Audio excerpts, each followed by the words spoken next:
冷月是睡到下午3点左右才起的床，而且还是被饿醒的。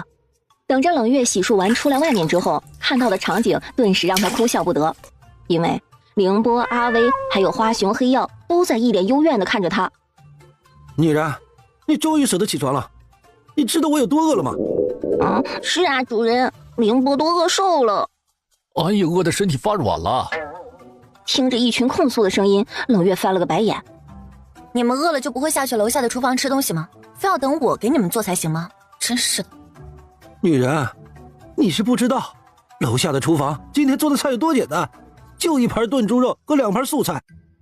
听黑曜这么说，冷月才想起今天可能是台风天，厨房没有备什么菜，以至于大家今天都吃得很简单，而他们这些货的嘴都被冷月给养刁了，所以都看不上那些菜，宁愿饿着肚子等着他起床，也不愿意去吃那几口菜。行了行了，都给我进去公寓，我给你们弄吃的。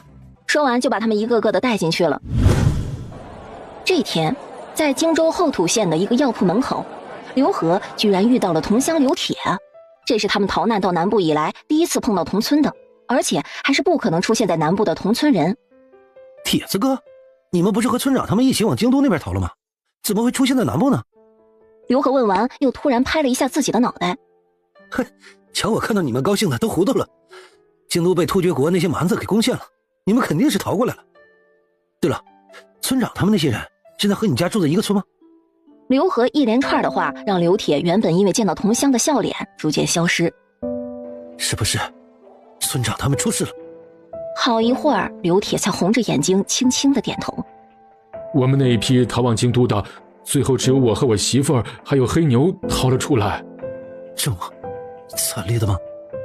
他原以为顶多就一些人出事了而已呀，要想着全村除去一些不愿意离开的，还有300多人一同逃往京都，这也就意味着有300多人死去了呀。我们那一批逃往京都的，最后只有我和我媳妇儿还有黑牛逃了出来。这么惨烈的吗？是不是那些突厥蛮子做的？刘铁摇头。那不是突厥蛮子做的，是流氓做的。可是你们这么多人，那些流民怎么敢？不是突厥蛮子，也不是流民，是咱们的华阳国的官兵。这话一出，刘和都懵了，他想不到会是这个答案。那天村长带着我们在京都城外安置，结果突然从城里冲出了一批拿着刀的官兵，他们一看到我们就砍，一句话也不说，要不是我平时力气大点，估计也逃不出来。听到他的讲述，刘和突然愤怒，肯定是那个狗皇帝，怕你们传染瘟疫给他们，所以才派人把你们这些逃难过来的流民杀了。呵呵，这就是报应，他杀了自己的子民，突厥国人杀了他。那你们一家3口现在在哪个村？我们现在在罗岭村，今天过来药铺是给你嫂子买药的。我们现在在靠山村，我今天出来也是来买药的，家里的老人感染了风寒。对了，嫂子怎么了？为什么要吃药？是我们逃过来的时候，路上遇到了突厥蛮子，你嫂子被他们的刀砍伤了肩膀，也是前些日子我发工钱了，有钱买好的药了，她如今才好转起来。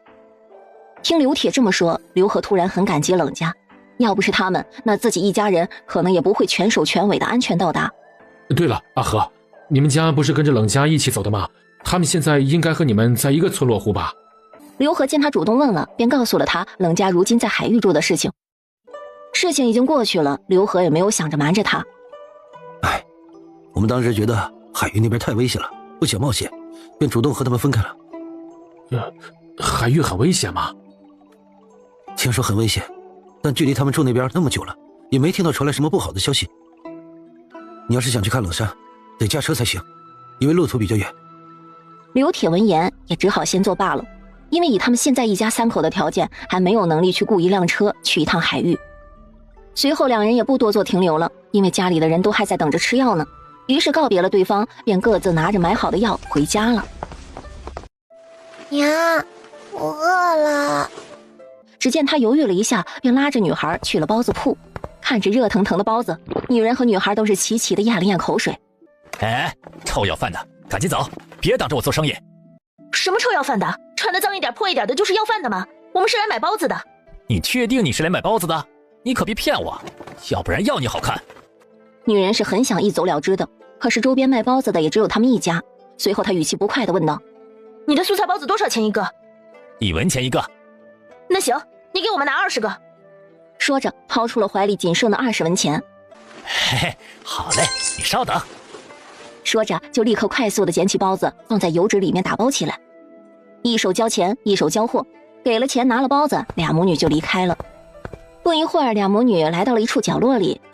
娘，你为什么一下买这么多包子？咱们平常不是一天只吃一顿吗？女孩一边咽着口水一边问道。女人也不瞒她，娘打算等会儿就带着你去海域投奔你二姨家。没错，这对母女就是林小如和她的女儿王明月。要说他们如今为何这般狼狈又凄惨，得从差不多1个月前说起。当时他们母女俩刚到这个后土县，便央求着这里的县令给他们安排个落脚地。本来这里的县令是不肯再接收流民的，因为瑞王下过命令，多的流民都要分配到益州去。但是考虑到这俩母女家里没有个做主的男人，怕他们到了益州那个穷乡僻壤的地方会被欺负，所以县令就动了恻隐之心，给他们安排到了一个叫做落日村的地方。而事实证明，没有男人，自己又手无缚鸡之力，去哪儿都会被欺负被排挤的。更何况林小如不愿意委身于那些有了家室还想沾染她的恶心男人。于是在落日村没有待多久，他们母女俩就被各种不友好的事情逼迫的不得不脱离了村。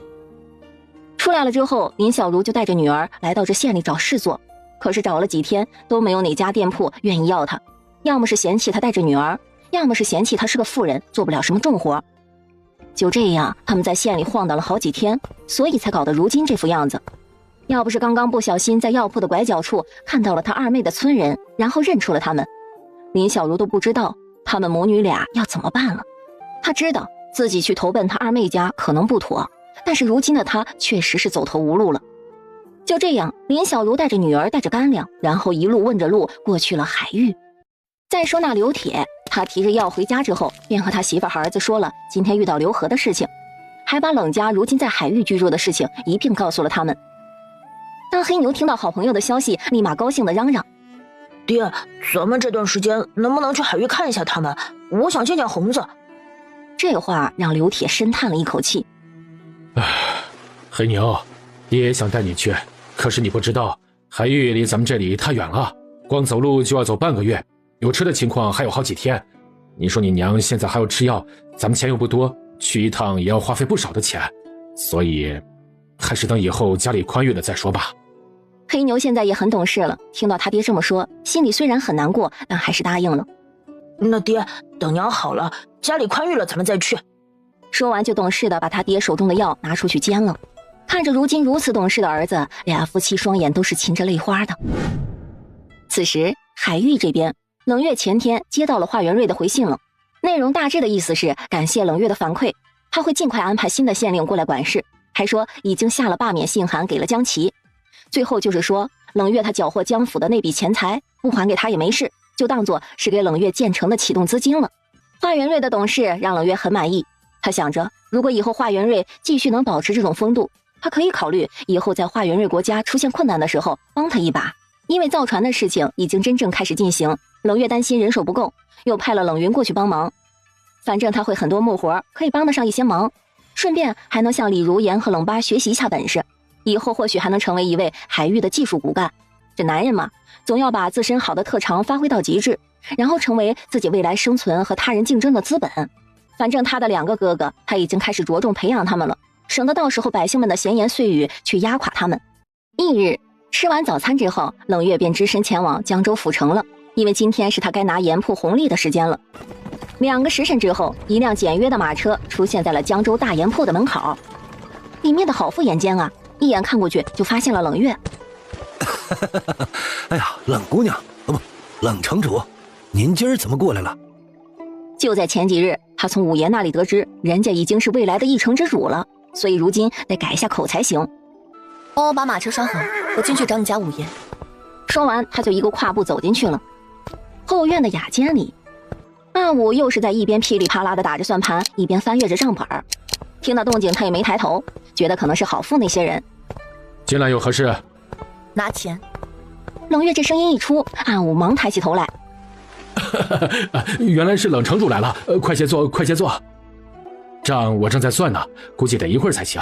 要不今天中午我做庄，您留这儿吃顿饭再走。行，那你忙吧，我坐一旁等你。说着，他就自己找了个椅子坐下。暗武见他挺干脆的，自己也不打算磨叽儿。就在他转身要回去办事桌前继续办自己的事儿时，就见着郝富笑嘻嘻的从门外走了进来。你过来干什么？暗武微皱着眉问道。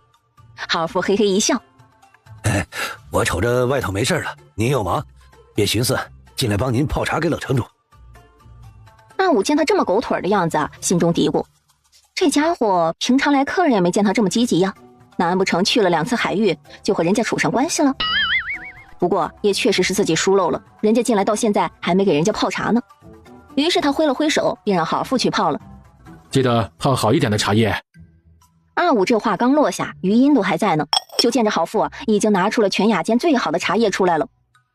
暗武惊叹：哼，这郝富还真是特别听话哈，这么顶级的好茶叶，只有他们王爷来了他才舍得泡的。自己就这么一句话，嘿，这家伙就轻而易举的拿出来了。是该夸他听话呢，还是该夸他狗腿呢？很快的，随着一阵茶香四溢的茶香味扑鼻而来，茶就泡好了。来，冷城主，这是我们家五爷这儿最好的茶叶，碧螺春，您尝尝。来，冷城主，这是我们家五爷这儿最好的茶叶，碧螺春，您尝尝。冷月也不客气，接过来就小抿了一口。不错，茶味清香甘甜，滋味鲜醇。郝富见他满意，眼角笑出了褶子。一旁的暗武看着郝富那狗腿子，只知道给人家端去茶，自己是个上司都忘了，心里不由得气愤，于是立马假装咳嗽了一下。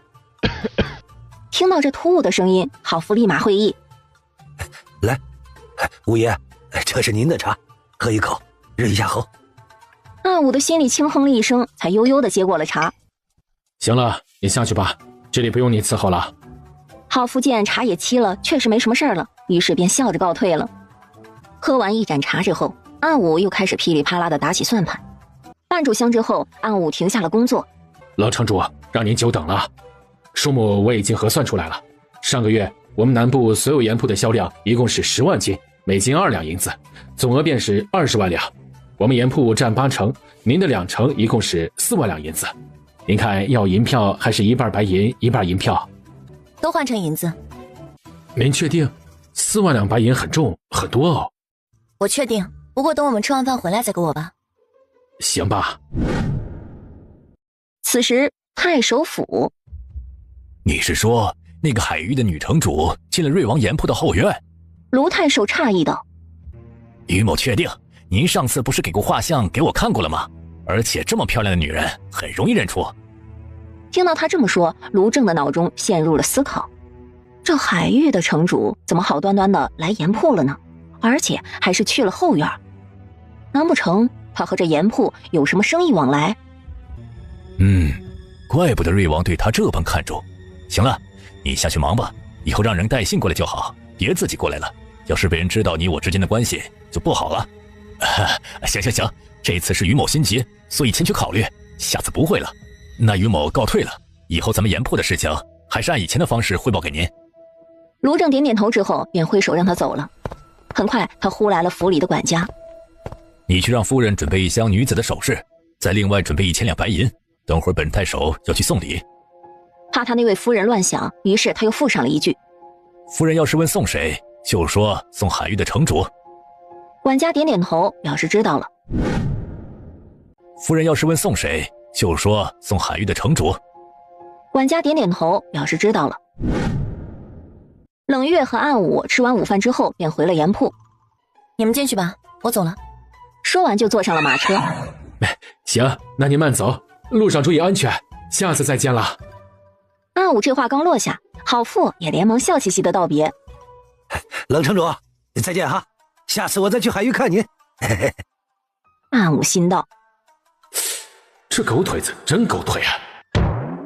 其他的伙计也是在心中纷纷吐槽：这厚脸皮的本事值得学习啊！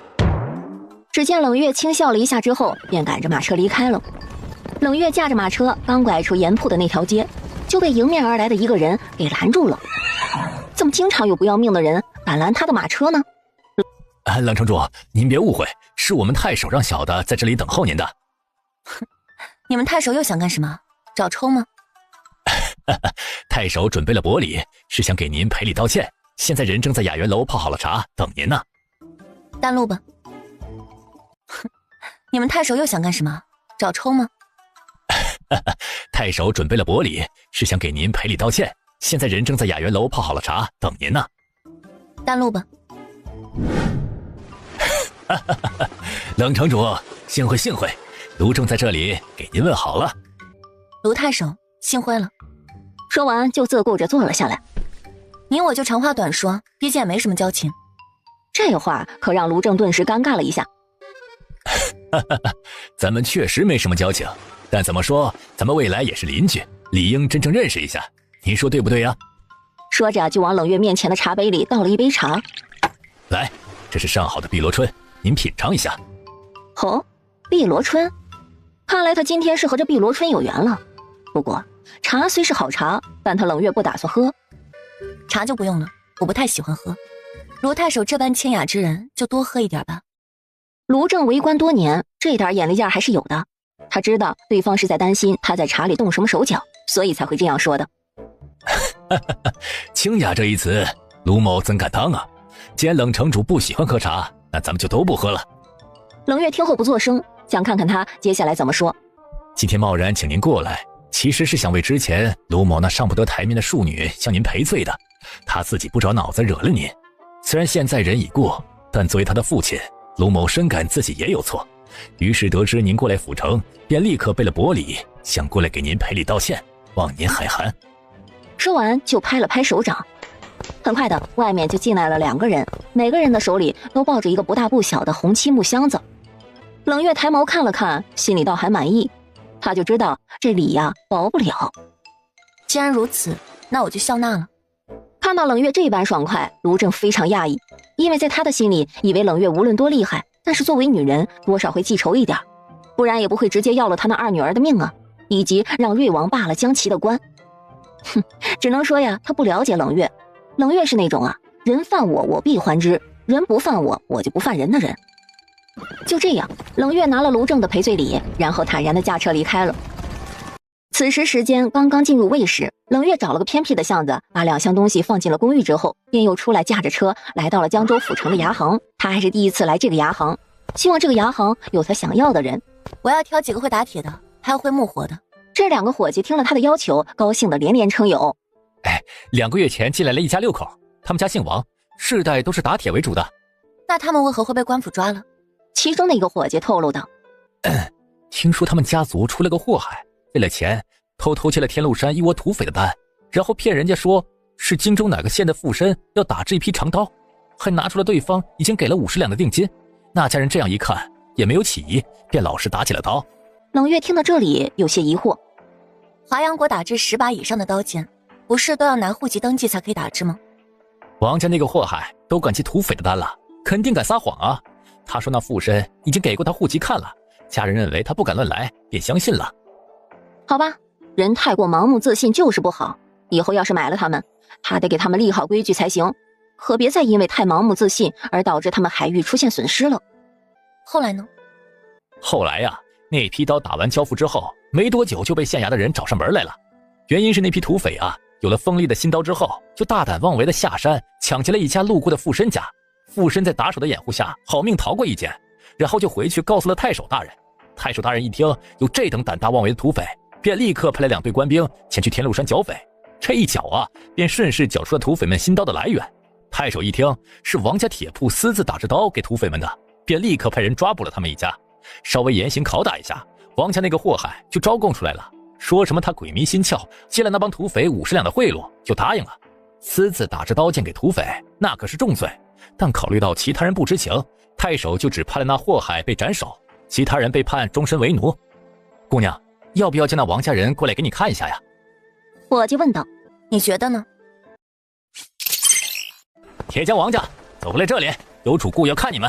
看着面前面相憨厚的一家6口，冷月的眼睛微眨了一下。不是一家6口吗？怎么都是男的？按照正常，家里不是应该还有女人或者是孩子吗？他们家的女人都拿着和离书跑了，还有一个有孩子的也带走了。好吧，这让冷月不知道说什么好了。伙计的话，同时让那一家六口心里也感觉特别不好意思。毕竟家丑外扬，是个人都会不好意思。但如今这种落魄潦倒的状况，他们也只能是强颜欢笑着面对主顾了。冷月瞥见他们勉强的笑容，嘴角轻扯，就定下他们了。会木活的呢？会木活的有很多，我叫过来您自己选选。行，你叫吧。很快的，伙计一喊，奴隶房里数十个会木活的都过来了。知道他们每个人的底细不？把他们底细给我讲讲。不一会儿，从左到右，从外到里，2个伙计都轮流讲了一遍，生怕漏了哪一个。既然你们介绍完了，那接下来我就挑一下吧。随后，冷月用手指朝着他们点了点。这11个要了，其他不要。哼，这阔气的模样，把身旁的2个伙计都给整呆了。还愣着干什么？赶紧把人都带出来给我。不好意思啊，姑娘，一时没反应过来。有点愣住了，我们这就立马帮您弄好。突然，会木活的奴隶中，其中一位瘦高的中年男奴隶有些支支吾吾的开口了：“这位主顾，您能不能把奴的婆娘也买了？奴的婆娘很勤快的，而且她力气特别大。”哦，有多大？可以抱起一棵成人那么粗大的大树。那确实挺大的哈。既然你都求我买你家婆娘了，那你儿子呢？这就是俺儿子，您刚刚也选了他了。也不是不行，待我看了你家婆娘之后再决定吧。那中年男人见有希望，脸上都高兴地笑出了褶子来。行，您让伙计带您过去瞧瞧，他们都认识我婆娘。2个伙计一听，嘴角忍不住抽了抽。哼，能不认识吗？全女奴隶中最高最胖最能吃的那一个。想要和你们家人在一起也不是不可以，只要在我这儿好好干活，1个月之内表现良好的人，我会预付半年的工钱给他，然后让他自己过来买回自己家人。听到这些话，他们的内心欣喜若狂。他们想不到他们还会有工钱拿，而且还可以预付工钱，让他们自己买回自己的家人。主子，我们一定好好为您效劳，鞠躬尽瘁。以后我们的家人要真的能买回去，我们一定让他们在家里供奉您。听到供奉这词，冷月的心里抽了抽，他可不需要什么供奉啊。就这样，冷月买了19个人，考虑到他的马车又不够用了，便又在牙行买了一辆骡车。你们哪个会驾骡车的？带着人跟我一起去驾车去成衣铺。主子，我会驾，我来吧。行，那就你来驾吧。此时，江州府城外的一处树林中，正在上演着一场腥风血雨的生死之战。只见一群黑衣人正在围着5个人不留余地的斩杀，他们双方混战的地上还有几具黑衣人的尸体。公子，我们掩护您先撤，这种情况再拖下去，肯定对您不利。乌苏子霄深知这个道理，于是他狠了狠心。那你们坚持着，我去找人来。说着就快速杀出重围，逃了出去。黑衣人见状，忙分出4个同伴去追，他们可不能让正主给跑了呀，不然此次接的任务就只能以失败告终了。此时天已大暗，晚风带着寒意袭来，路旁的树木也被风吹得不断的发出窸窣的声响。周三，您那波斯国的务实真好用，就这么小小一把的东西，居然能发出这样大的强光。是啊，这一照过去，很远的地方都能看得见，这是太厉害了。以前这东西要是人人都有，那晚间出入可太方便了。行了，都安静点，夜晚不宜太喧哗。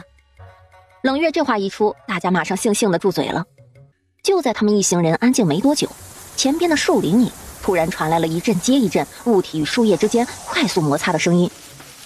很快，制造动静的主角出现了，不是野兽，不是歹人，是遇见有人正在被追杀。冷姑娘，麻烦出手相助一下。你们要打出去一边打，我们要赶车过去。冷姑娘，咱们好歹几个月前合作过，你就这么无情吗？你是姑苏子霄？哼，合着是忘记他是谁了。对，我就是姑苏子霄。冷姑娘，只要你帮我这次，我之后会给你众筹的。众筹就不用了，你答应我一个条件就好。行，只要不是违背身和心的事，子霄都答应你。哼，到现在还精明的算计着，不愧是商人啊。你确定我是傻子？都不违背身和心了，还有什么事是能做的？冷月随后冷声道：“你不答应直说，别浪费我时间。”3个黑衣人见到他们达成交易，手上的攻击更猛了。眼看着自己就要招架不住了，乌苏子霄不顾形象的大喊：“我都答应了，你怎么还不过来帮忙？”就在他的这句话落下没几秒，原本攻击他的3个黑衣人就突然倒下了。行了，他们被我用银针杀死了。反正天色暗，他们也看不到自己所谓的银针。乌苏子萧见自己奋力都赢不了的3个人，冷月却是在一瞬间就给秒杀了，心里是非常的震惊的。震惊过后，他猛然想起了自己的人还在和那些黑衣人厮杀，于是又拜托冷月去救一下他们。救他们可以，但这次你要付报酬，1个人100两，救几个人就给几百两。可，你速跟我去救他们。他们虽然只是他的属下，但是和他出生入死多次，花几百两救他们也值。就这样，冷月吩咐众人在原地等候，他则是跟着姑苏子萧去营救他的人。哎，你刚刚有看到主子手里是怎么射出银针的吗？我咋都没瞧见呢？冷月和姑苏子萧来到目的地的时候，双方还在厮杀。快去救他们，他们支撑不了多久了。冷月听后也不墨迹，一个快跑过去，就立马进入了战斗场中。赶紧撤，咱们不是这疯女人的对手。就在剩下的黑衣人集体撤退没有几步之时，他们就莫名的倒地身亡了。死前他们都不知道自己是怎么死的，只觉得脑子一痛，人就彻底没意识了。你们的人还活着，想要救的就赶快过来。你们先带他们去府城医治，3日之后来海域找我。行，那我3日后去海域找你。就这样，2人约定好了时间地点之后，便各自带着人离开了。当姑苏子萧主仆3人来到冷武的面前时候，冷武震惊了，这不是徽州城最大的经商家族姑苏家的家主吗？他怎么来了？难不成和他们城主认识？哎，这位小哥，我等是前来找你们城主的，可否麻烦你指一下路？冷武见堂堂一家之主这么礼貌，便也礼貌的温声回了他。哦，你们沿着这条路一直走，走到看到有房子的地方就是了。知晓了路线，姑苏子萧道了谢，就带着人走了。此时，冷月正在1楼的客厅里看信呢。信是黄金宝他们托人带来的，内容是商品已经火速卖完，如今还倒欠着人家客人几百瓶的订单，让他赶快命人生产，并且告诉冷月，他们安排来取货的人几日之后就会抵达海域。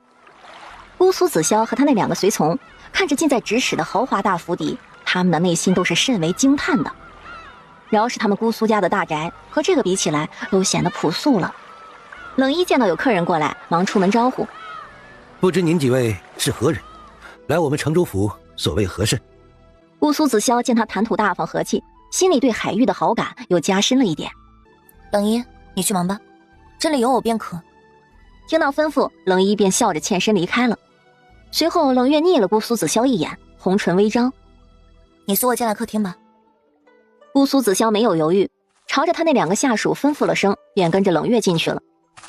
进去之后，看着满屋子特别的家具，姑苏子萧的心里特别感兴趣。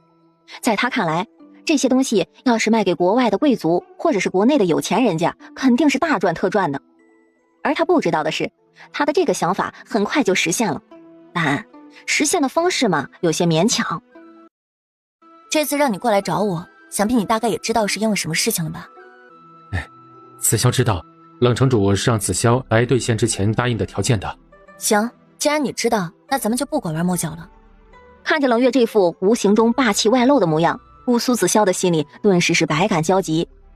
曾经，他姑苏子萧还是无论金钱还是地位都是远高于这个女人的买家，而如今倒是反过来了。我的条件是，你们姑苏家为我们海域效力3年，3年后去或者留，全凭你们姑苏家做主。看着姑苏子萧一脸不情愿的样子，冷月撇了撇嘴：怎么不乐意啊？我告诉你，你以后会感激我给你的这个机会的。姑苏子萧强颜欢笑：哪敢不乐意，子萧应下便是。应下便好，省得我动粗了。冷月这话让姑苏子萧从强颜欢笑变成了尬笑了。冷城主这话说的，您可是一城之主，哪可能会随便动粗呢？既然你没问题了，那把协议签一下吧。冷城主这话说的，您可是一城之主，哪可能会随便动粗呢？既然你没问题了，那把协议签一下吧。说完就从抽屉里拿出了早就准备好的协议，看着面前的白纸黑字，姑苏子萧的心里又开始百感交集了。曾经是自己让对方签字，如今是对方让自己签字，真是风水轮流转呀。随后他看了一遍协议之后，就签下了自己的大名。既然协议开始正式生效，我这边有事让你们姑苏家去做。顾苏子潇再次强颜欢笑。何事？帮海玉去荆州和你们姑苏家的所在地招工，暂时目标人数5000人。招工的标准，务必要确保那些工人是能干好活，不嘴碎嚼舌根的。还有，工钱是70文一天，工期1年以上。另外，我刚刚看你一进来眼神就对上这些沙发桌子，似乎是很感兴趣。那这笔生意也交给你来做。再者，以后你过来海域的时候，可以直接住在城主府，省得再建府邸。顾苏子潇看着他事情一件接着一件的安排，心里有种家长安排孩子的感觉。如今境况不同往日了，自己还是好好听话吧。行，子潇都知道了。这风雷城是海域以后的名字？对，以后每个从海域售出的物件，你必须让手下的工人刻上风雷城的名字。顾苏子潇暗叹冷月他的精明啊，这种做法，即使以后不用他们姑苏家效力了，他们风雷城的东西照样具有很大的影响力。冷城主就不怕我在其中动手脚？你敢吗？顾苏子潇愕然。且不说你不敢，我还会派人跟在你身边做质检，一有什么苗头，一旦他传递过来，你姑苏家的好运就到头了。质检是什么？顾苏子潇第一次听到这个词。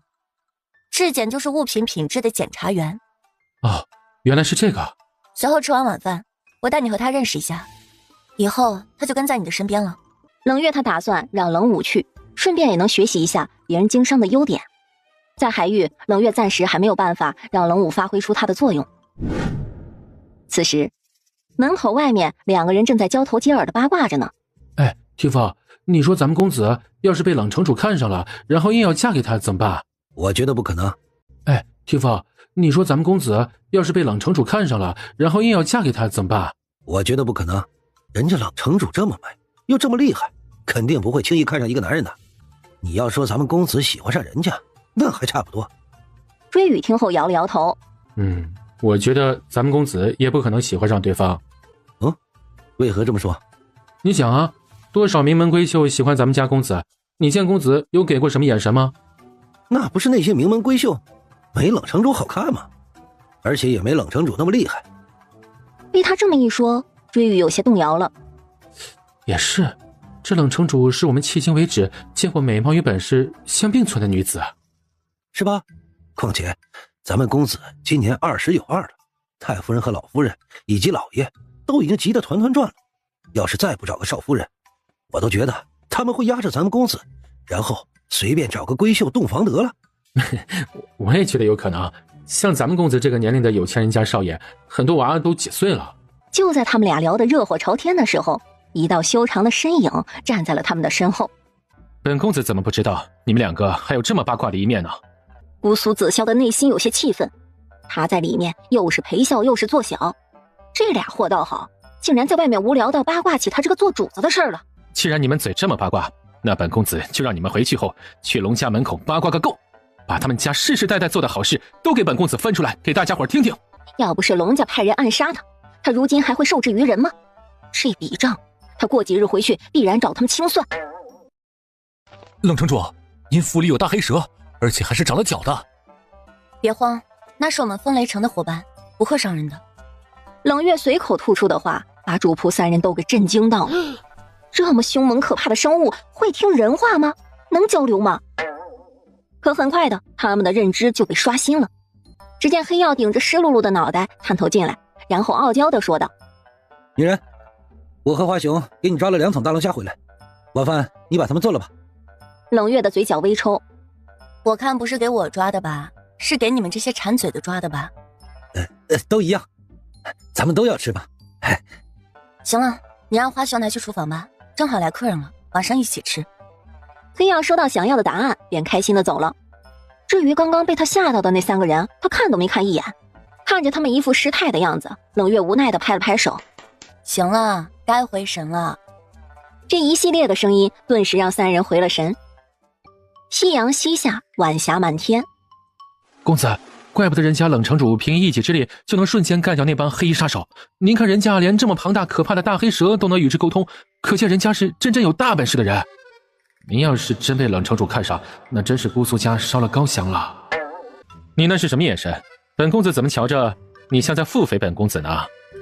哎，不是，公子，属下怎么敢呢？哼，你还有什么不敢的？本公子看你敢得很。你那是什么眼神？本公子怎么瞧着你像在腹诽本公子呢？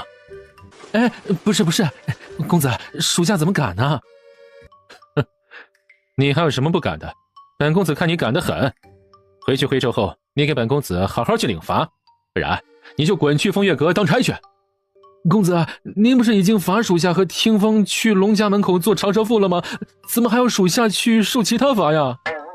看着他一个大男人，却是一脸委屈样，姑苏子潇忍不住翻了个白眼。听风此时正在做一个背经版的鹌鹑，他担心一句话，他们家公子就会殃及他。你再废话下去，就直接滚去风月阁当差吧。姑苏子潇这话一出，追玉瞬间闭嘴了。突然，一旁专心做鹌鹑的听雨眼睛似乎又看到什么不可思议的画面，只见他咽了咽口水，双眼一副不敢相信的样子。姑苏子潇和追雨察觉到了他的异样，便顺着他的目光看了出去。两只大老虎正各自叼着2头鹿站在院子里，眼睛似乎还朝着他们这里看了过来。听风和追雨顿时心想，这2只老虎不会是要进来攻击我们吧？一念及此，他们立即拔出了剑挡在前面。凌波和阿威看到他们拔剑，心里顿时一阵无语。随后凌波和阿威对着他们翻了个白眼之后，便迈着优雅的步伐走去了厨房。公子，那2只老虎刚刚是不是朝咱们翻了个白眼儿？姑苏子潇呵呵一笑，没好气的反问。你觉得呢？这老虎呀，明显也成精了。哎呀，这风雷城真是太牛了，这么多异兽齐聚。可不是，也不知道冷城主是拿什么诱惑他们的，居然这么听话。这位呢，就是我要你带在身边的人，他叫冷武，你们认识一下。您好，姑苏少爷，我叫冷武，以后咱们就是同伴了。姑苏子潇没有想到这么有缘，来到海域见到的第一个人就是以后要跟在他身边的人。既然你已知晓我的名字，那我便不多介绍了，希望以后我们能好好相处。那是肯定的，毕竟咱们以后都是为着同一个目的努力。这话说得好听呀，知道他可能暂时还不习惯听到别人说同一个主子这种话，所以才说是同一个目的。看来这人也不是等闲之辈啊。你们要时刻清楚自己要做的是什么事情，过程我不参与，但结果我要求一定要是好的，收到了吗？收到了，城主，我一定不辜负您的期望。冷武先回，紧接着姑苏子潇脸色肃然的也回道：收到了。好，既然你们都收到了，那我就不废话多说了。说完就利落的吹了个口哨，很快的6只机灵的枭鸟飞了过来，然后全部都落在了院墙上。这2只枭鸟给你们带过去，以后有什么事情就用它们来传信即可。冷月说完便把2个新哨子给了他们。时候不早了，你们该赶路了。就这样，踏着浓郁的月色，姑苏子潇带着冷武几人骑着马消失在了海域通往外界的路上。时间又在忙碌中过去了4天。这4天里，黄金宝和钱如意派来的人已经把货给运走了，走之前还不忘了把货款结了，一下子又收入了1万两的银子。冷月因为这几日忙碌的烦躁心情，总算是得到了一点慰藉。城主，景和县的县令过来拜访您了。冷月挑眉，景和县的县令难道是新县令吗？请他进来吧。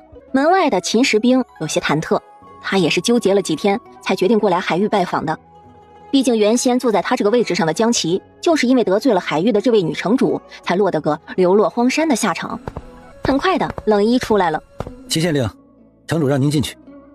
听到可以进去了，秦士兵赶忙慌忙的走了进去。冷城主，下官秦士兵特来拜见您。说着就见他行了个大礼。不必行如此大礼，再者我风雷城不是隶属于华阳国，所以大可不必在我面前自称下官。冷城主您真随和。你今日前来除了拜见一下，还有什么事情吗？没啥事了，就是下官上任几日，想看咱们以后是邻居，便想过来拜访一下您而已。我想知道你上任后原先的江家现在如何了。听捕快们说，自瑞王下达罢官文书之后，江琪一家就立马被百姓们赶了出来，还被当街殴打了一顿。待下官上任后，就不见他们一家的踪影了，只听人说曾在一座荒山的山脚下见过江琪父子。行，我知道了，既然无事了，那你回去好好做事，做一个百姓们心目中的好官。下官知道了，一定好好做事。那就不留你饭了，回去吧。就这样，秦士兵饿着肚子回去了。待秦士兵走后，冷一拿着他带来的礼物走了进来。城主，这是刚刚秦县令拿来的，您过目一下。你打开看一下是什么？华雄，你闻到什么没？俺只闻到烤鱼的味道。别墨迹了，快给我开门！啊，这不是黑蛇的声音吗？他啥时候过来南部了？而且还这么精准的找到了他们。哎，黑蛇，你怎么找来了？俺正想这几天和你哥去找你呢。随后他看了一眼凌波身旁的阿威，迟疑道：啊，这公虎是谁啊？怎么和你在一起？阿威见自己终于被关注了，立马嬉皮笑脸的打着招呼：我叫阿威，是凌波的配偶。配偶？黑蛇带着审视的眼神瞟向了凌波，把凌波给看得害羞了起来。哈，才来南部没多久，你配偶都找到了，真不知道如何说你。可不是，他现在吃醋都和阿威在一起，简直就是人类口中典型的见色忘友。那也行了，人家错了还不成吗？以后每天来找你玩。这话可吓得花熊忙摇头。你还是别了吧，即使每天过来找俺，也都是在俺面前秀恩爱，俺才不要见到你们。这时黑曜吃完东西了，只见他的蛇尾一摆，整条蛇就窜过来了。你过来干什么？我不是说了玩一段时间再回吗？他这才在这里待了20天左右而已，这个弟弟至于这么着急的过来找他吗？好了，不过你既然来了，就顺便把他们几个都带过去咱们墓穴那边玩几天吧。黑曜这话刚好让刚吃完饭走出来的冷月给听见了。你让他们都去玩了，那谁给我干活呢？这冷不丁的话传过来，顿时让黑曜变得狗腿起来。嘿嘿，女人，他们走了，我来替你干活。凌波他们有些不敢相信，这黑曜居然这么好，心里顿时有点怀疑他图谋不轨。你确定自己可以干得了他们的活？光是挖野菜你就挖不了。黑曜无语，好吧，这个他确实是挖不了。可是女人，我想待在你身边。冷月被他这话弄得眉头一皱，随后他迟疑道：你是不是发情了？冷月这话一出，黑蛇大惊。什么？我哥发情了？什么？黑曜发情了？我可没有发情，我只是想留在他身边，单独吃美食而已。这话一出，花熊率先就相信了。俺就猜你图谋不轨，原来是想留在俺主人身边独吞美食，你太阴险了吧，黑曜！主人，你看黑曜，他真是太阴险了。冷月很无奈的，他没想到动物之间的争宠行为还是那么严重，即使他们已经开了灵智。随后为了安抚一下花熊和凌波，他睨了黑曜一眼。你别老是仗着自己聪明就整着忽悠他们俩，你也知道他们心思单纯，没你那么聪明。好，我对不起他们，以后我保证不忽悠他们了。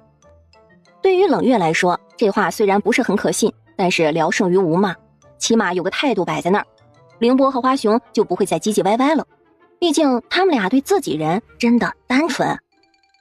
女人，我今晚要先回去了，等以后再过来看你们。这个决定是他刚刚下的。就在刚刚，望着冷月的倩影，他突然就猛地意识到自己是条蛇了，而那个女人是个人类，人蛇又怎么可能会有结果呢？即使他平时再怎么自信，他都改变不了自己是蛇的身份。所以他想回去好好修炼了，虽然化形的概率很低，他收藏的古书里也只是提到只字片语，但他坚信有信念就一定可以的。你回去吧，有空再过来。那黑曜，你以后什么时候再来啊？不知道，有可能2年后，也有可能是10几年，或者几十年后。黑曜此时有些强颜欢笑。这话一出，不光是凌波和花熊愣住了，就连黑蛇都给整愣了。他哥这是怎么了？他以为他哥顶多2个月就跑过来了，却没想到他说几年，甚至是几十年后再过来。走吧，黑蛇，咱们回去了。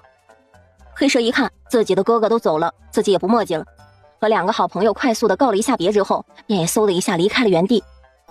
看着一下子就消失在黑夜中的黑蛇和黑曜，凌波和花熊难得默契的相视了一眼。我告诉你，快带着你女儿离开，这里不是你们能来的地方。不好意思啊，小哥，我刚刚在想事情。对了，我姓林，我这次就是过来投奔冷家的。你不会是走投无路了，听说人家城主家富裕，还到处招工，你就带着女儿过来碰运气的吧？我可告诉你啊，城主人虽然好，但是有原则有底线的，不是什么人都收。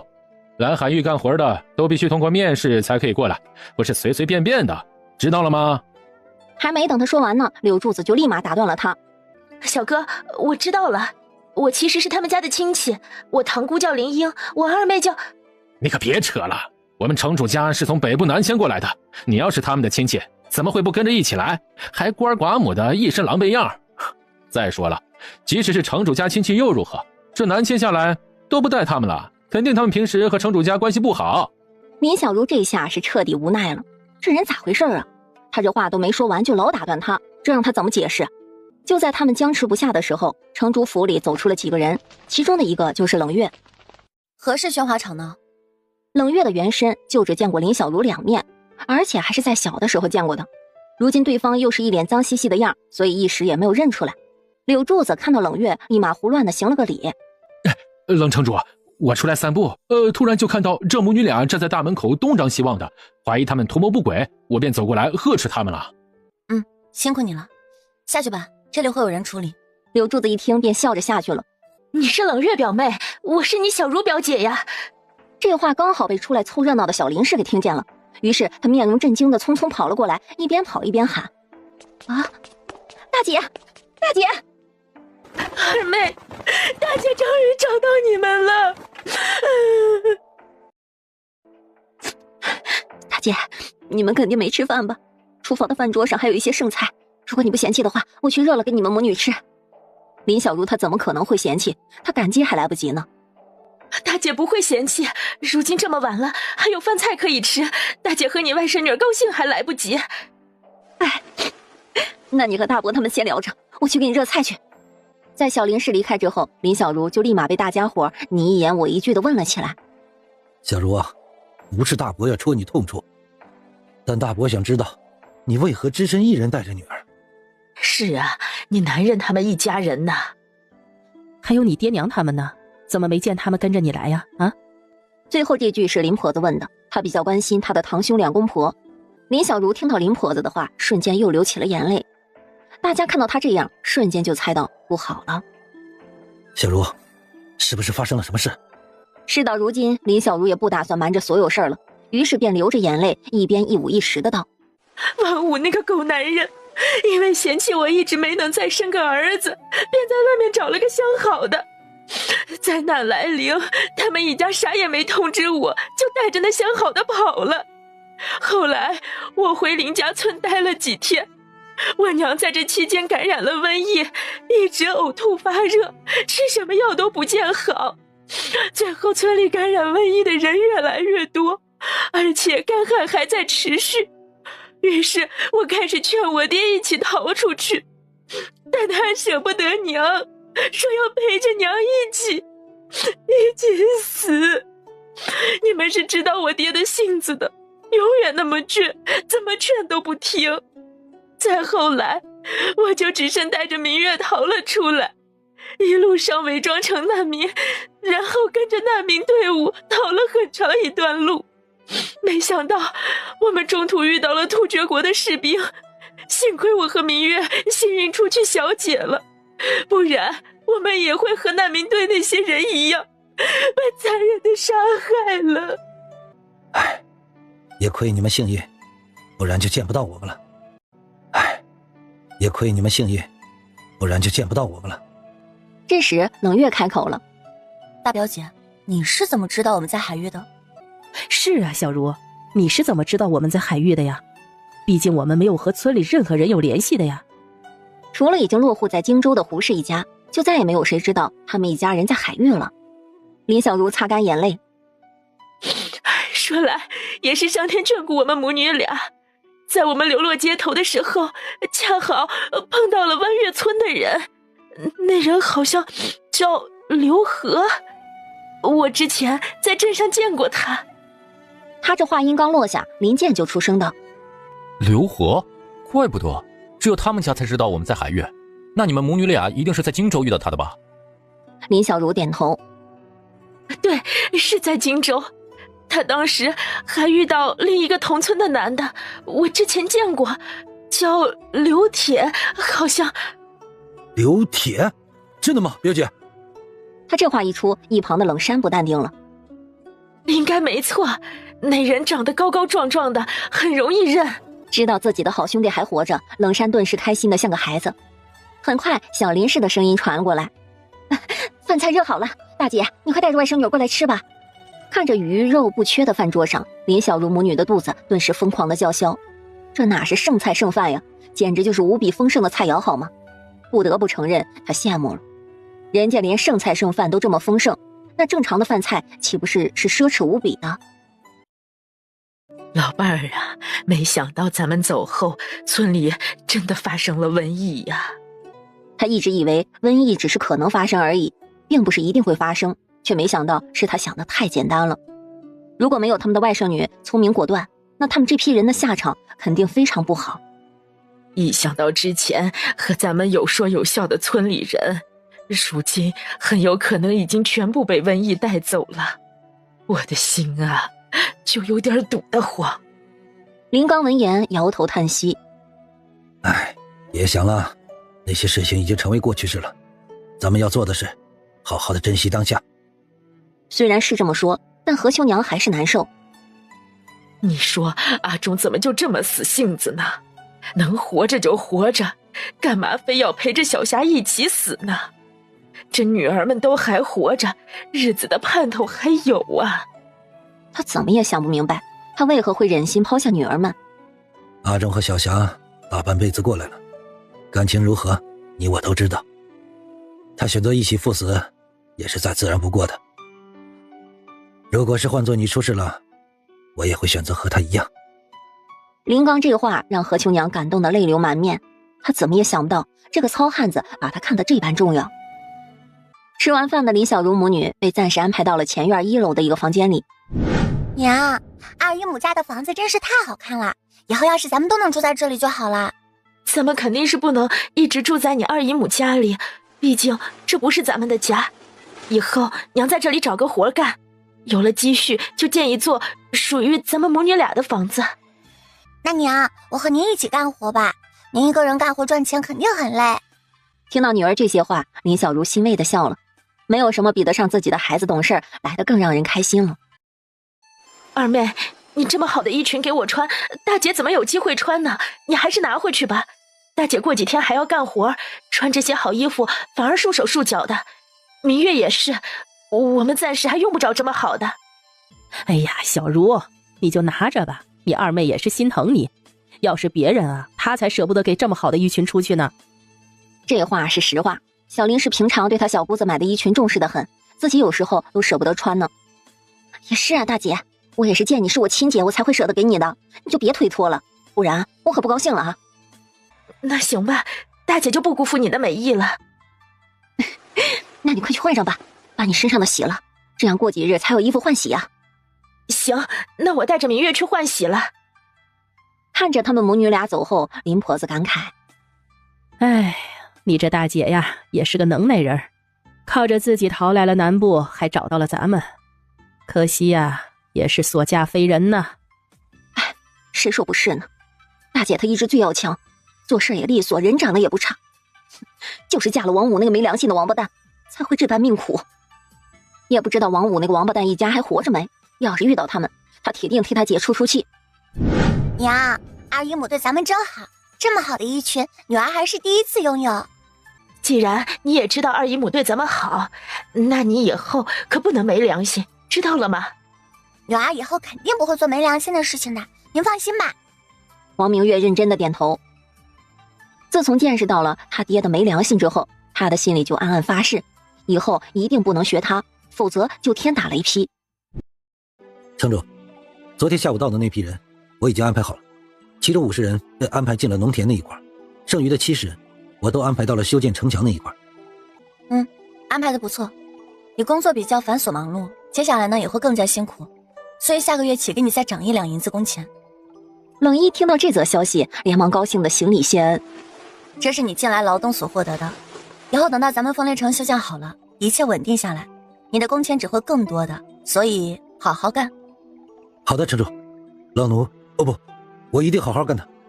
冷一连连点头，这人一急嘴就瓢了，老是时不时的冒出以前的习惯。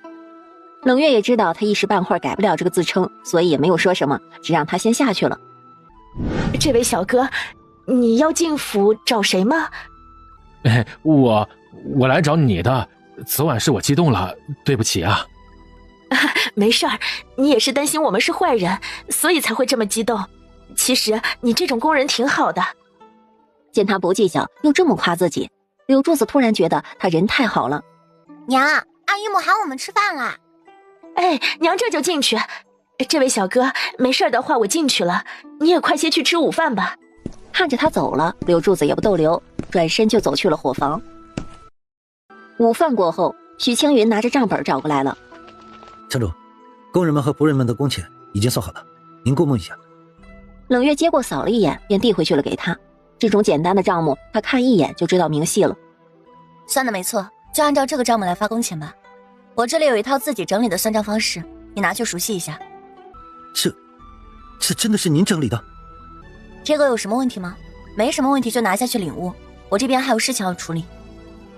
许青云见冷月这样，也不好再问了，随后拿着99乘法表就高兴地退下了。晚上，很多工人宿舍的工人都很兴奋，因为明天一早就要发工钱了。爹，你说他们海域的人明天会不会故意不给咱们发工钱？这话一出，吴大友立马给了他一个白眼。我说你小子是不是欠抽欠骂呀？人家海域这么大的派头，这么富裕，会少你那点工钱？吴小明见自己忍不住嘴贱被骂了，不由得讪笑道：爹，我那不是关心则乱吗？你那是关心则乱，我看你就是还改不了那嘴贱的尿性，以后可别再乱说了，知道没？哎，你们父子在一旁说什么呢？不和我们大伙儿一起聊聊？没啥，我们俩就是在讨论拿到工钱之后是花还是存而已。还有啥好讨论的？肯定是存着了。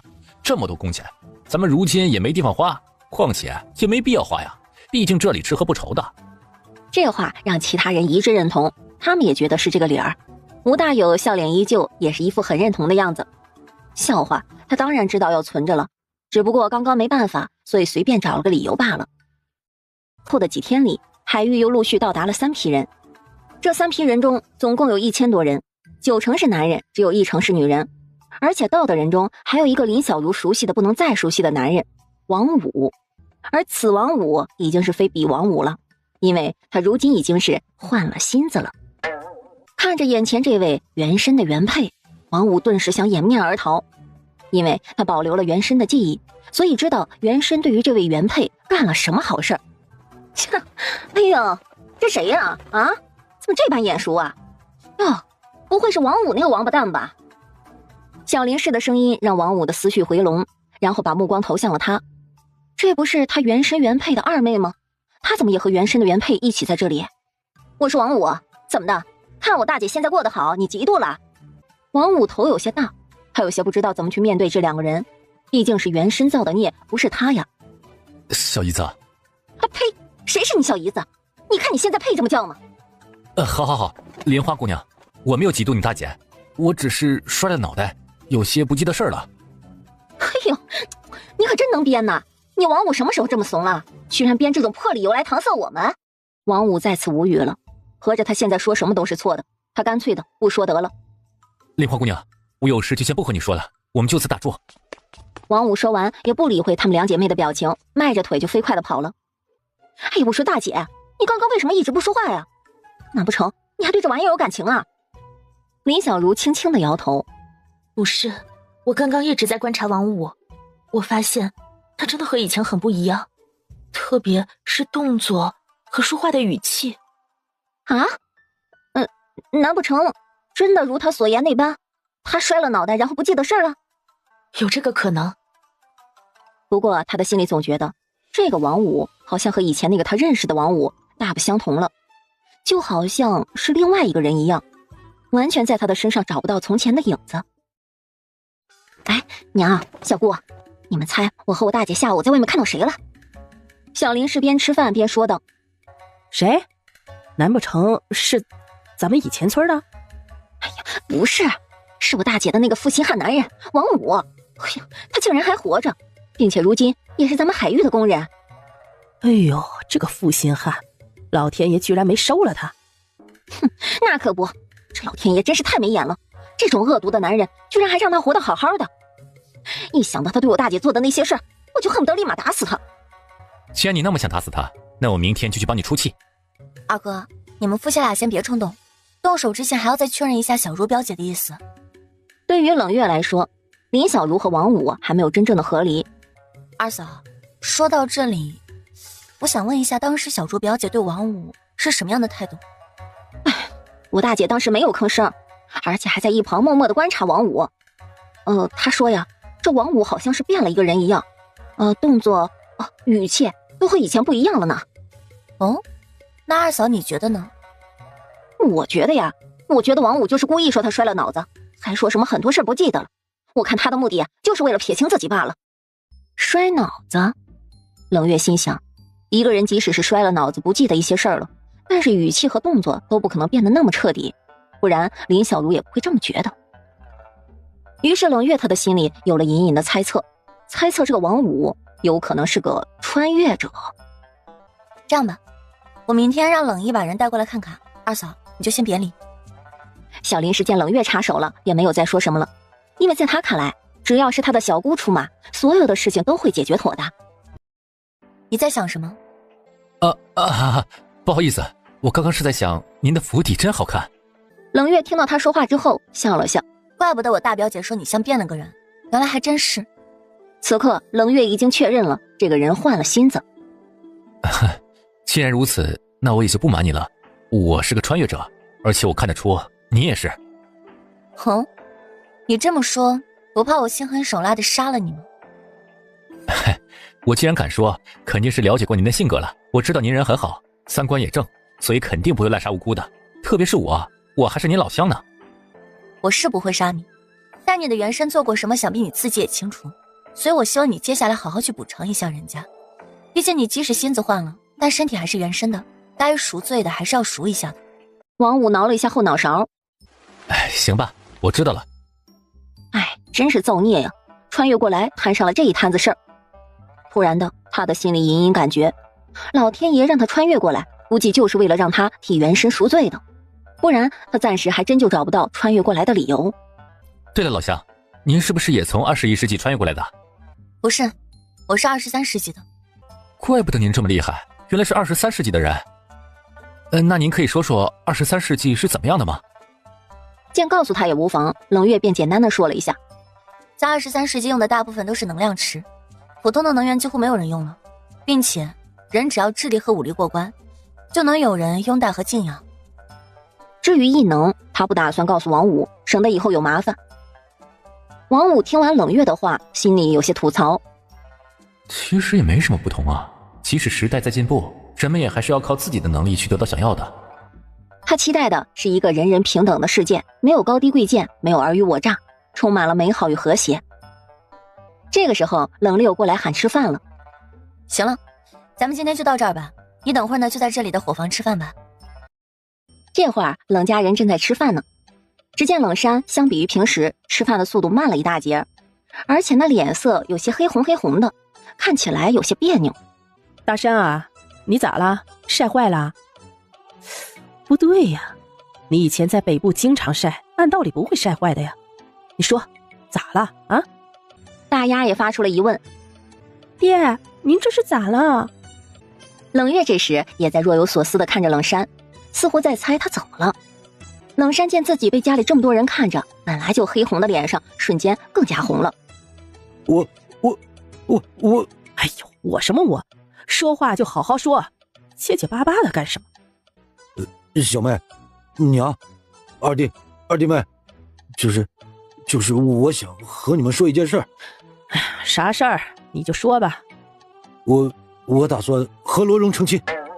冷山这话一出，除了冷月淡定如常之外，其他人都是瞪大了眼睛，仿佛不可置信一般。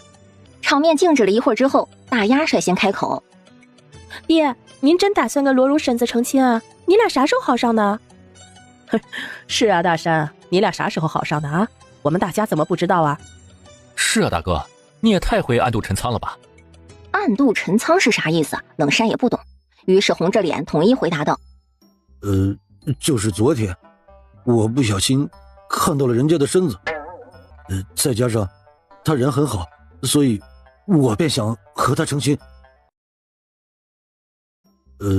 就是昨天我不小心看到了人家的身子，再加上他人很好，所以我便想和他成亲。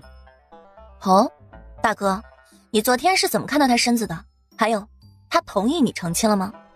就是昨天下午，他不小心被地里的毛虫爬到了衣服里，然后被刺得一片红，还痒，于是我就一时慌忙忘记了分寸，用手扯开了他的衣领。后来我就私底下问下他，问他愿不愿意嫁给我，他说愿意。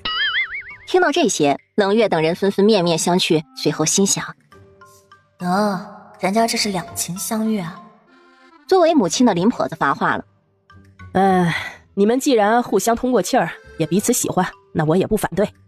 只见他说完，又对着大丫和冷玉林说道：这个想必你们大概也知道啊，你们罗荣婶子为人还不错，相信以后啊也能照顾你们，所以你们也不用担心啊。知道了奶，大丫知道罗荣婶子人挺好，她能嫁给爹我挺高兴的。那行，既然你俩也都不反对，那明儿个就定个日子成亲吧。林婆子说着就把头转向冷月：月儿啊，你什么意见呢？我没有意见。强主，又有新的一批人来了，其中有2家人说认识您，正在府门外等候。带他们进来吧。带冷一出去之后，林婆子拉着冷月问道：哎呦，月儿啊，会是哪2家人呢？不会是你胡婶儿一家吧？小林氏也附和：娘，我猜应该也是，不然其他人不可能知道咱们一家在海域的。阿花说的不错，除了他们一家，还有刘铁一家，其他人确实不知道咱们在海域啊。很快的，冷一就带着人进来了。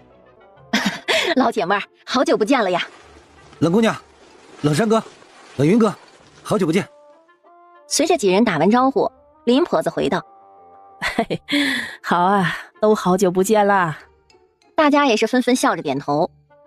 待他们回应完胡氏一家之后，冷月便疑惑地朝着冷一问道：不是说2家人吗？怎么就降了1家？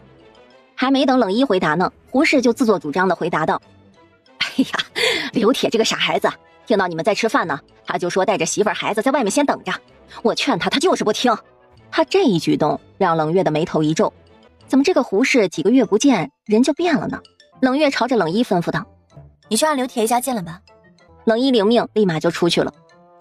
胡氏一家见冷家对他们这么冷淡，心里顿时在打鼓，不知道接下来该怎么开口说话了。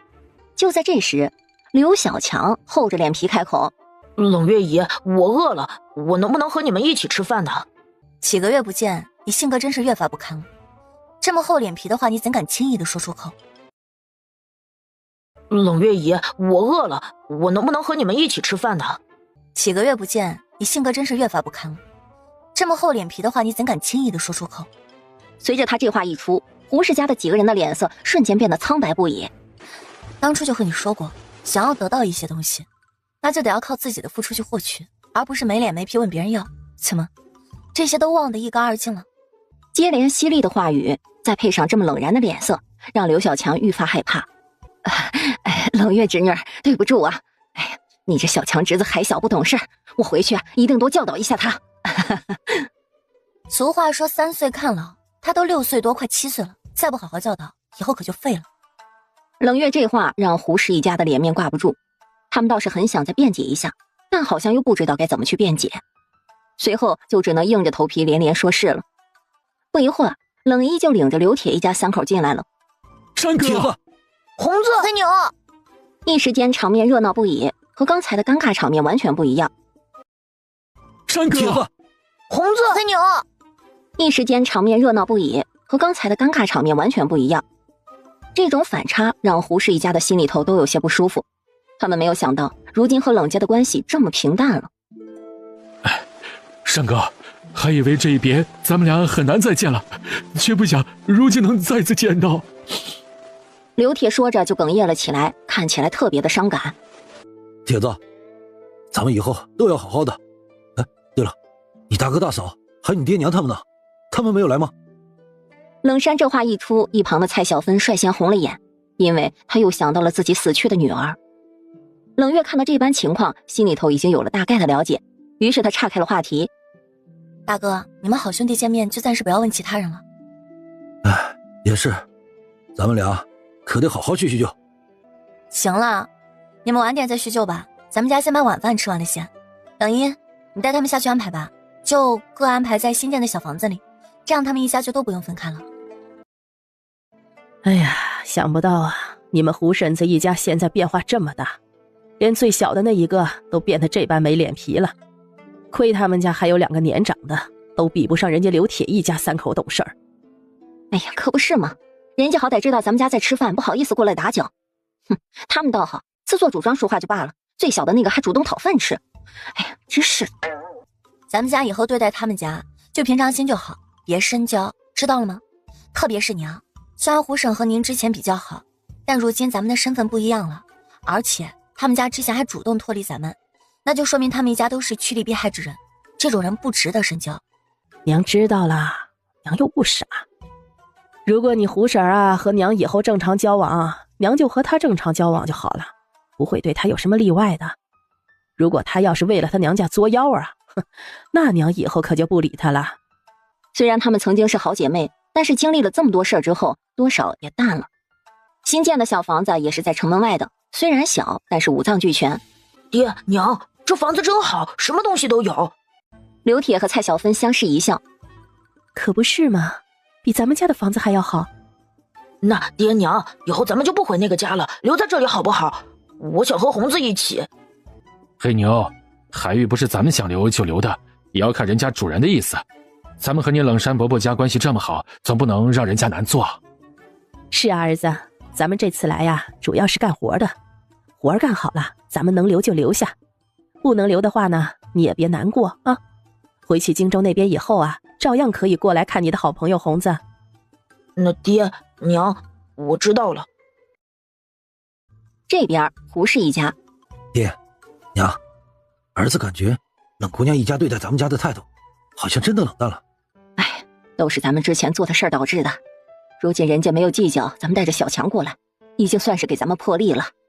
真是越想越后悔，当初咱们怎么就鬼迷心窍了呢？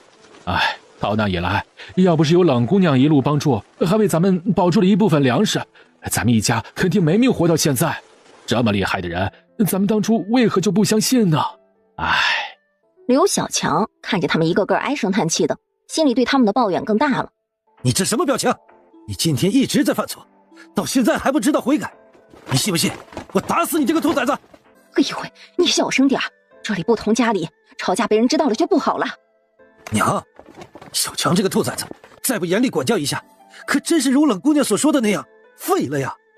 或许今天要不是因为他儿子，冷家对他们的态度估计还没有那么冷淡。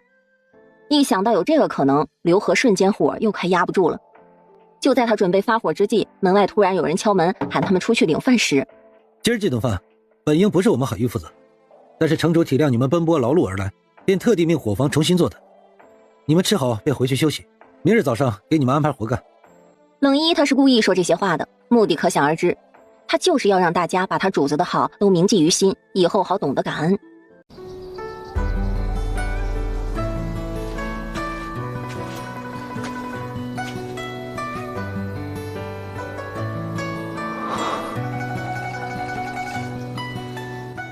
你站那儿干什么？我没什么让你帮忙的，你走吧，以后别过来我面前晃悠，我不想看见。别啊，我是真心想过来帮忙的。这样吧，你衣服就交给我来洗吧。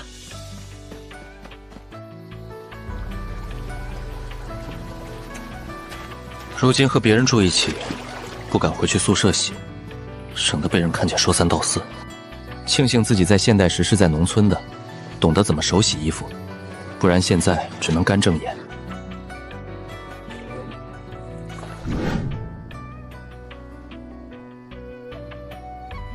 主人，俺感觉自己最近好像瘦了点呢，您看看俺这样会不会影响俺帅气的熊脸啊？就你这身材还变瘦了，我怎么看着和以前没什么区别啊？不会吧，俺咋感觉真的瘦了呢？那是错觉，别唧唧歪歪的了。好吧。得了，不就是感觉瘦了吗？我等会儿进去给你烤2条大鱼吃，反正如今鱼多，给他烤2条吃也是无妨。主人您真是太好了，花熊突然感觉好爱您呐。得了，我还不知道你德行吗？我看你不是真觉得自己瘦了，而是感觉自己馋了。嘿，哪里有汝南，您瞎说。哎呀，突然感觉一只熊撒娇起来还挺那什么的。走吧，咱们进公寓吧，省得等会儿凌波华威过来也要吃。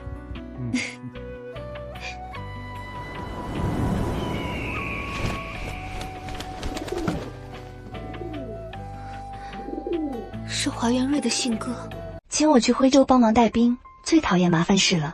不过要是突厥国攻破南部，麻烦事只会更多，以一件最麻烦的事解决无数件麻烦的事，算起来很划算。今晚没时间考，我要收拾东西，明天早上出远门办事。此去徽州战场，刀剑无眼啊，腥风血雨的。老夫人，各位主子，城主能力如何，想必你们无比清楚，望各位放宽心，静待城主回来即可。你们说咱们城主他要去哪儿呢？是不是要去很危险的地方啊？不然老夫人他们怎么那么担心呢？你呀，那么八卦干什么？咱们城主去哪儿也不关咱们的事儿，咱们几人只要做好本分工作就好了。人家那不是关心城主吗？咱们城主武力超群，智力超凡，单他海域城主的名头放出去，那些不怀好意的人就立马识趣的不敢招惹。这位姑娘，您一个人上哪儿去啊？要不要本大爷带带你啊？怎么走到哪儿都碰上精虫上脑的傻子？难不成地府缺人？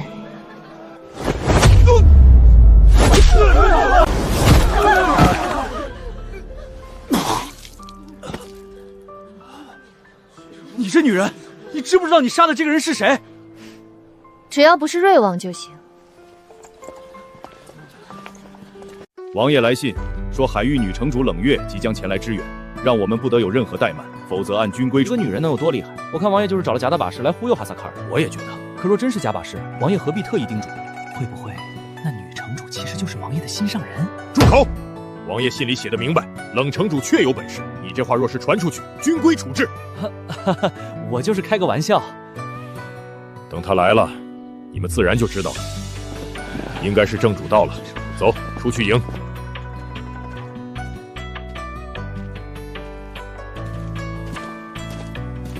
你们还站在那儿干什么？快过来带我进去！我赶了一天的路，累了。你什么态度？来了不好好打招呼，反倒吆喝起我们来了。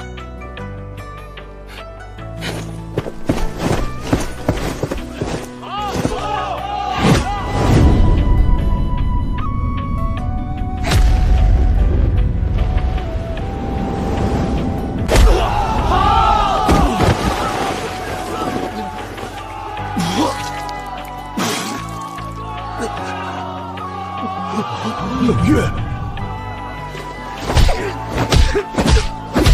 冷城主手下留情，人家都不求饶，你一个局外人瞎凑合什么？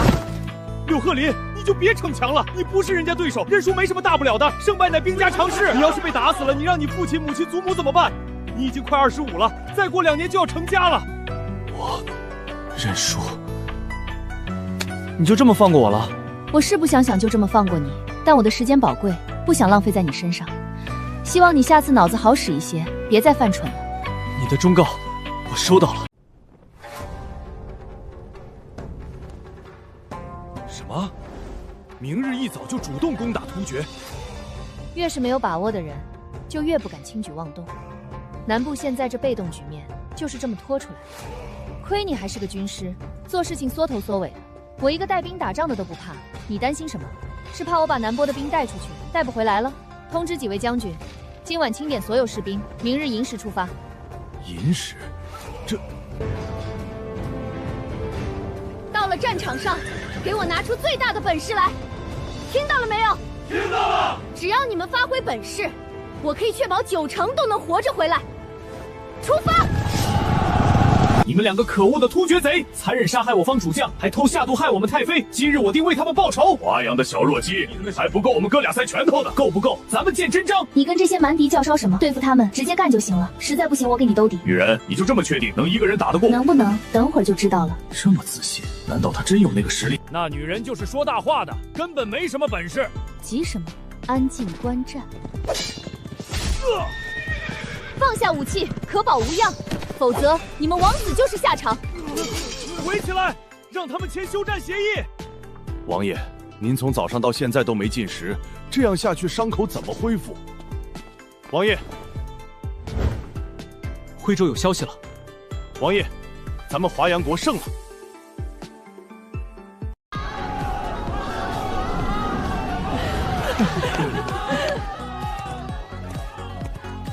欢迎女战神回家！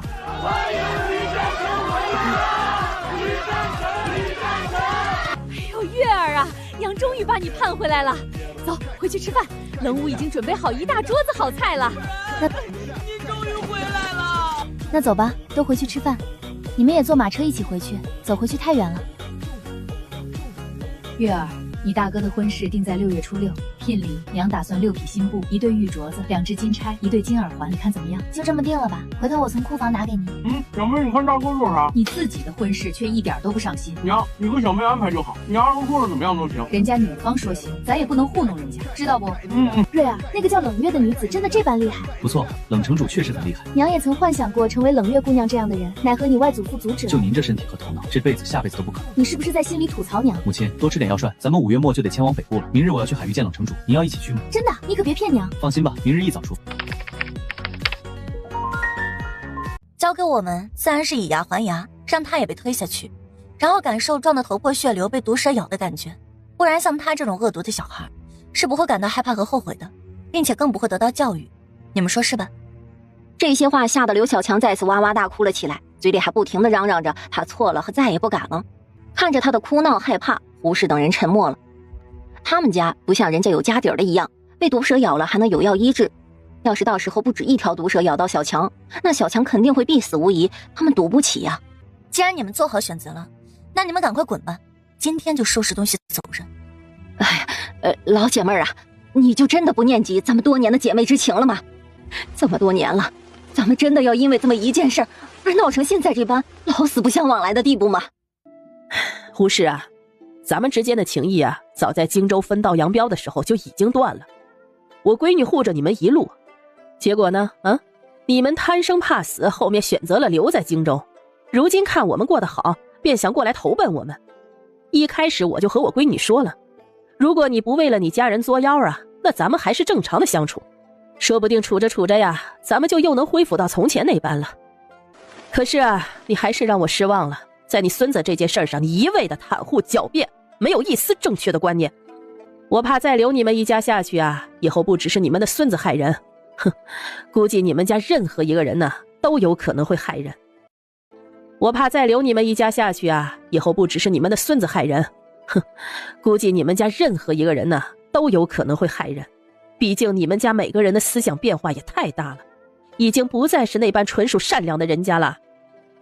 林婆子的这些话就像是一把把利刃，不断地送进胡氏一家人的心口，割得他们生疼无比。他们知道一切都挽救不了了，于是在沉默了一会儿之后，便不再有所挣扎了。胡氏一家被赶走的当天下午，刘铁夫妇就从儿子黑牛的嘴里得知了事情的始末。他们家走得静悄悄的，所以除了相熟的人，其他人都不知道。蔡小芬摇头叹息：我原以为小强这孩子顶多就让人讨厌了点，没想到啊，他这一个6岁大的孩子竟然狠毒到了这种地步。是啊，咱们大人都不敢有这种恶毒的行为，他一个小孩子竟然会有。说到底，还是胡婶他们没有教育好。刘铁也在叹息着附和：也幸亏咱们黑牛不喜欢他，也不和他玩，不然要是学到他的坏，那可就惨了。爹，您这是什么话？您明知道我不喜欢他，还弄出这种假设来。刘铁看他这么激动，立马笑着说道：好，是爹的错啊，爹不该弄这种假设啊。咱们黑牛最是乖巧懂事了。黑牛听后难得傲娇一回，如今看来也是他们活该了。翌日，冷月还在睡梦中的时候，外面突然传来了非常嘈杂的声音：“城主，有贵客来了，老夫人让奴婢快来喊您下去。”什么贵客？让他等着。冷月含着起床气厉声开口：“是瑞王和玉太妃。”哎，得，华元瑞那货来就来，还把他娘给带来了，真是事多不怕压身啊！知道了，我稍后便下去。罗南听到回应，心里立马吁了一口气：娘哎，他们家城主的起床气真大呀！怪不得老夫人今天自己不敢上来喊呢，而是让他上来喊，合着是他知道城主今天想睡懒觉啊。此时1楼的大厅里不断的传来2个女人的说话声，那架势好似相见恨晚一样。那我以后就叫你云妹子吧，这样亲切一点，你觉得呢？那当然可以了，以后咱们要常来往，不然我一个人在宫里挺无聊的。他这么多年了，还真是难得第一次和一个女人聊得这么来。去宫里啊？哎呦，那可太远了。要不你以后多来我们海域玩，我们这边好吃好喝又好玩的，保证你喜欢呢。林婆子自豪十足，她这话让玉落云瞬间动了心。真的吗？那还能骗你不成？绝对让你那个叫什么来着？乐不思蜀，乐不思蜀。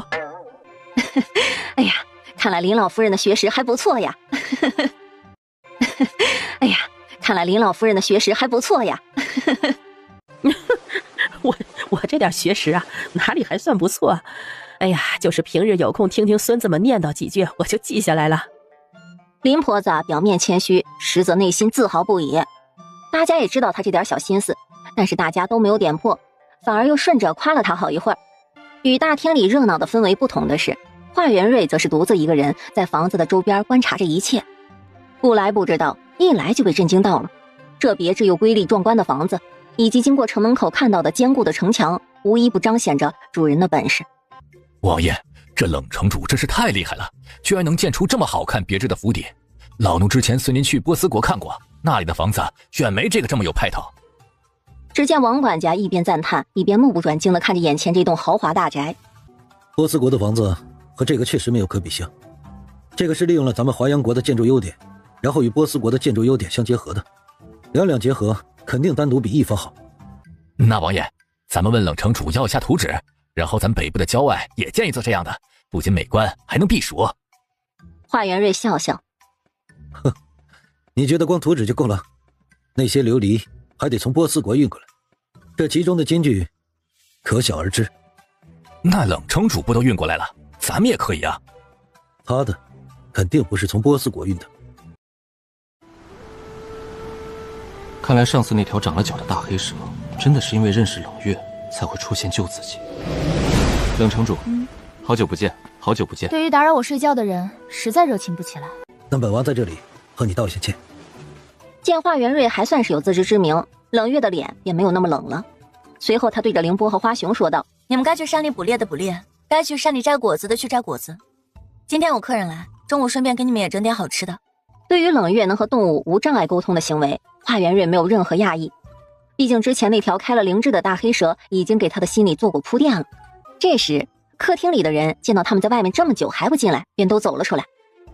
月儿啊，你们在外边聊什么呢？咋聊这么久还不进来呢？只见林婆子问完之后，立马就拉着身旁的玉落云给冷月介绍起来。对了，这位啊是云姨，就是阿瑞的母亲。阿云呐，这是我闺女冷月。两人在林婆子介绍之后，就立马和对方打了招呼。在冷月打量玉落云的同时，玉落云也在打量着他。别看他现在脸上挂着得体优雅的微笑，实则他的内心疯狂的在冒小星星了。这就是传说中的女战神啊，简直是太美了呀！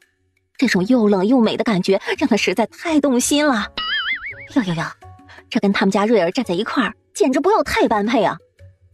月儿啊，今儿个呢就整点咱们海域的特色菜啊，刚好你云姨和阿瑞都在，让他们尝尝。冷月点点头表示可以。那我们今天可有口福了。那是自然啊，保证你们吃了呀都不想回去了。林婆子沾沾自喜。林婆子的这句话让玉落云、华元瑞、刘喜、王管家心中齐齐嘀咕，这可有点夸张了吧？他们咋不信呢？只能说呀，等到吃的时候，他们就啪啪打脸了。英姐，阿月如今有中意的郎君没？哎呀，你怎么突然问这个？是不是你有合适的小辈儿给咱们介绍啊？听林婆子这样问，玉落云瞬间高兴坏了，因为他这样问，那就代表着冷月目前还没有中意的人，间接着代表他儿子还有机会。于是他面带喜色的回答：有，你觉得我家瑞儿如何呀？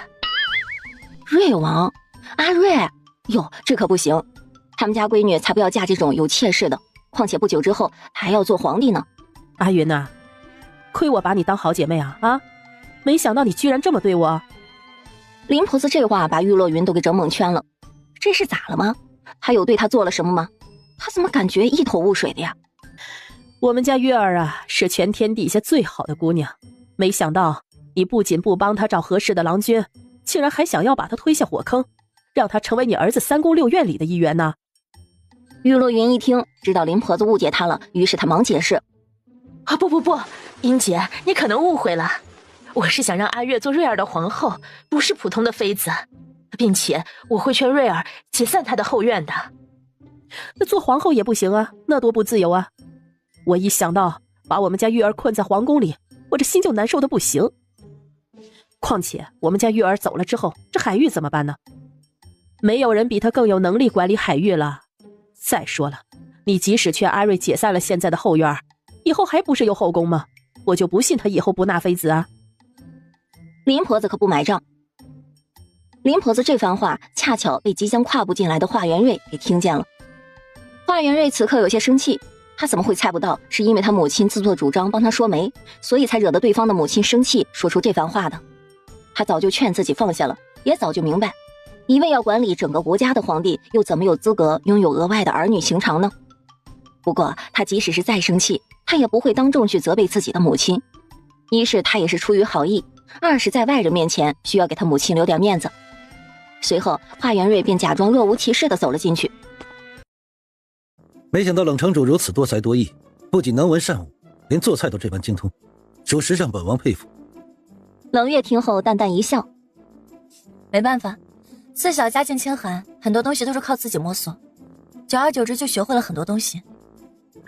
没错，我家月儿啊，从小就聪明，长大之后啊就更聪明了。我看着全天底下都找不出比她还聪明的女孩子了。冷月无语了，他就不该聊那天，搞得他娘吹女的毛病又犯了。小林氏他们已经习惯了这种场面了，所以表情是非常自然的，一点也不会觉得哪里不对。城主，菜已经全部上齐，您看看还有要补充什么吗？冷月看了看桌子，发现已经有30道菜了，而且热食、冷食、甜品都齐全，于是便挥手让他下去吃饭了。随着冷六下去，大家期待已久的午饭也开始开动了起来。一顿嘴上意犹未尽，实则胃已经撑到了不行的午饭之后，玉落云摸着肚子向他儿子华元瑞提出了一个请求：瑞儿，你就答应母亲吧，母亲就再留10天就好了，到时候你再派人过来接母亲便好。您留在海域的事情，我还需要和人家主人说一下，免得人家不同意就不好了。玉落云笑靥如花，他完全不担心人家主人家不同意，因为先前英姐还让他留在这儿多玩一些日子呢。如今这般正合他的心意。玉落云主仆已经走到了后山的一处山坡上了，从山坡上望过去是宽广无边的大海。海域这般好，也不知道当初瑞儿眼睛长哪儿去了，这么好的地方居然被他当做荒地不要了。刘喜听到他家主子吐槽他们家王爷，心里头忍不住暗笑：太妃，王爷也不是神，不是所有的东西都能掌控和处理呀。所以您就别怪他了。也是，这地方要不是阿月有本事，估计也没有今天这般好。说着，玉落云就越来越觉得可惜了这么好的姑娘，居然和他儿子有缘无分。果然呀，好姑娘不愁嫁，挑人都要挑没有妾室和家底干净的，像他们家瑞儿这种的，还轮不上人家挑选。不过也没错，要是他当初能和阿月这般厉害有本事，也不至于沦落为先帝的嫔妃之一呀。哪个好姑娘不想守着一个人过日子便好，两人天长地久，一生一世一双人的，那多幸福呀。刘喜见他主子的神情突然落寞了下来，瞬间就猜到他可能是想到了什么不愉快的事儿。正当他准备询问怎么了的时候，突然的就听到他家主子尖叫了一声，这一声可把他的魂都快吓没了。太妃，您怎么了？玉落云忍着痛意指了指脚踝处。我好像被什么东西咬了。就在他慌不择路之际，突然一道低沉淡定的男声响起：别动他，我来看看。我好像被什么东西咬了。就在他慌不择路之际，突然一道低沉淡定的男声响起：别动他，我来看看。这位小哥啊，你是大夫是不是？你快点来救一下我们家太妃，她好像是被什么东西给咬了。刘喜刚说完这句话，玉落云的额头就开始冒起了冷汗，紧接着就突然晕了过去。冷九见人晕过去了，便立马加快脚步走了过来。待他查看了玉落云的脚踝之后，立马便捡了根棍子往草丛里翻了翻，很快的便在附近发现了2条正在交配的银环蛇。你扶住他，我来捣一下草药敷给他。哎，好。很快冷九就把药捣好了，只见他轻柔地掀开玉落云的裙摆，把药一下子就敷到了玉落云被咬的伤口之处。行了，他等会儿就没事了。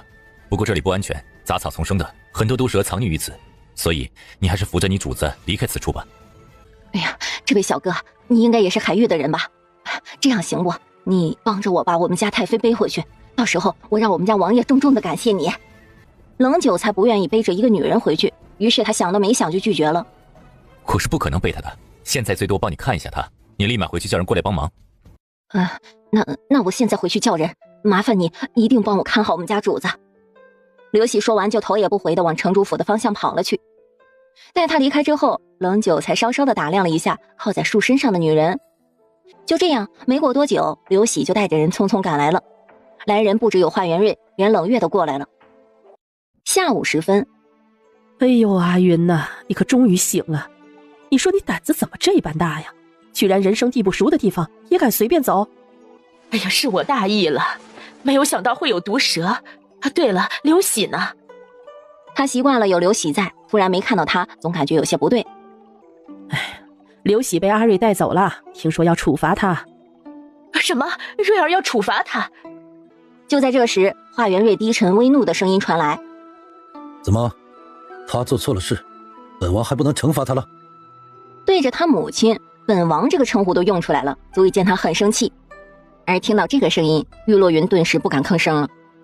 可是刘喜毕竟陪伴了自己这么多年，他不忍心看着他被责罚。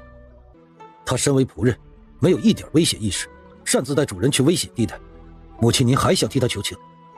要是以后的仆人都向他看齐，那还能指望他们做什么？玉落云一时无话可说。好吧，他儿子说的确实也没错。行了，您就好好休息，过2天就带您一起回北部。不行，你答应母亲的，允许母亲留在海域一段时间。您看您都不省心，我怎么放心您留在这儿？万一您下次偷偷跑去山里怎么办？母亲向你保证，下次肯定在多人陪同下再出去，绝对不会像今天这般了。你就让母亲留在这儿玩一段时间吧。